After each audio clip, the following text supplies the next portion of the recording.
Hey, good morning, everybody. Welcome to another episode of As the Mountain Turns here on the Justice Appalachian Homestead. I just brought out some breakfast for my girls. Look at that. Uh-oh, I got a chicken chasing my cat. Hold on a second. Let me let you in, buddy. Well, I'll tell you what, man. She is not very... Come on, let's go. Okay, there she goes. She's going to go after him. Goes my little Polish. Anyway, for this video, I know I probably mentioned drainage somewhere in one of my earlier videos, but let me show you uh, what I'm talking about. All right. Landscaping. When you're looking at property, all right, and you have a slip next to the house like that, okay, you see how close it is? Now, when we first moved in, that was just a slope. That little bit of landscaping there was not there. I did that. It was a slope right into the yard, and whenever that snow, it would build up and then thaw, then snow, then thaw, and we had a non-stop trickle that ended up getting water, like a thin layer of it just cascading through the grass into the front of the house and underneath it. What I did to eliminate that, because I don't believe people should have crawfish in their front yard, I combed this slip over and I took out all that flagstone. Man, I'm standing out here probably early January, and I got it all laid out in the yard. I'm shoveling the dirt up. I built up kind of a shelf and pieced it together as best I could. And I know you probably can't see it now, it's full of leaves, but I trenched that out. You shouldn't have water coming into your front yard nonstop like that. And, for the most part, if you just get a little creative with a shovel, that could solve so much of these issues. You don't want moisture underneath the house. That's what rots out the flooring and a lot of the frames underneath. Um, what I did was I trenched it all the way down to the end. This was all dirt along the front. I actually reorganized a lot of the landscaping stones, put in that plastic gardening bumper. Okay. And that basically anything that does come down when it does rain, if it comes into the yard heavy enough, it pretty much bumps it around the side and then it connects it to that drainage trench that I dug along the way. But before we move on to that, what you don't see underneath along that front step of the house is I dug a trench and filled it with gravel and leveled it. So anytime it rains, anything that makes it over that, if it does, which it don't, but just in case, it comes out the side underneath right here. There's more gravel there. And then it just basically, there goes that trench. It just runs right through here. Dottie, you gonna get that cat? There goes my comfort rooster. And then it routes it around to here. Now, one thing that I don't agree with what they did with this place is you see that bit of PVC right there going underneath it. It was just basically water pooling. That right there comes from the sink. I don't know why they disconnected it from the septic, but that's just going to be a bigger job correcting that, because then I have to rearrange all the electrical and plumbing in the kitchen, and I'm not doing anything like that. It's just too expensive and it doesn't make any sense.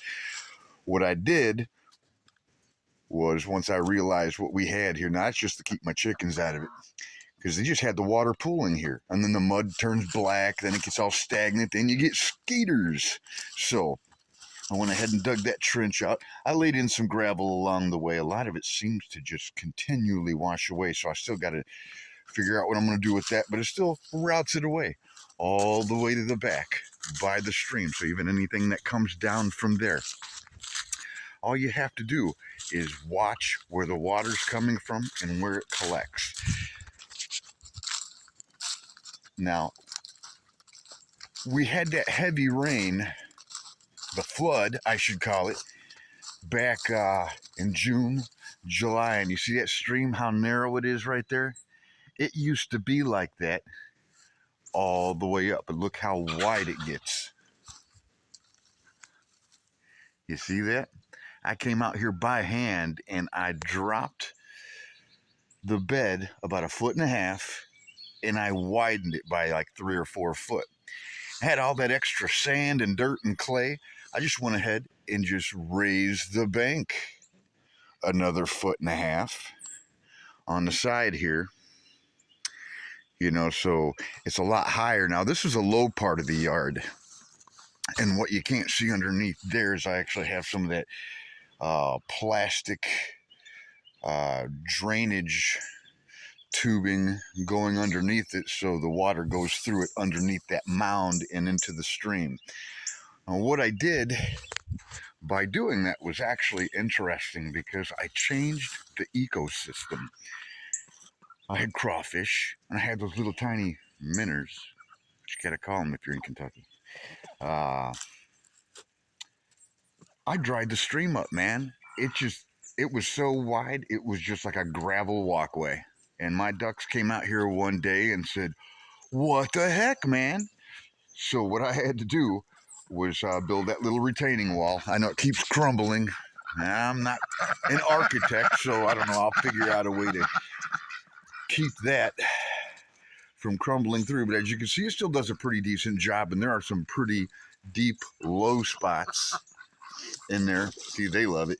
Now they have some place to splash around and go underneath a little bit. I had to put those in. I got to figure out my situation here with these chickens because now they walk across and go up the other side into the neighbor's yard, and that's just not cool. Hello, Mrs. Quackington. How's your foot? Everything okay? Fantastic. So yeah, as you can see, and then it starts to go narrow again here as it goes under the bridge. I had to put up this chicken wire to keep them from wandering because when the water table dropped, they started wandering up and downstream. And man, I'm telling you, one time I had to go almost a mile to find them. So back to that ecosystem.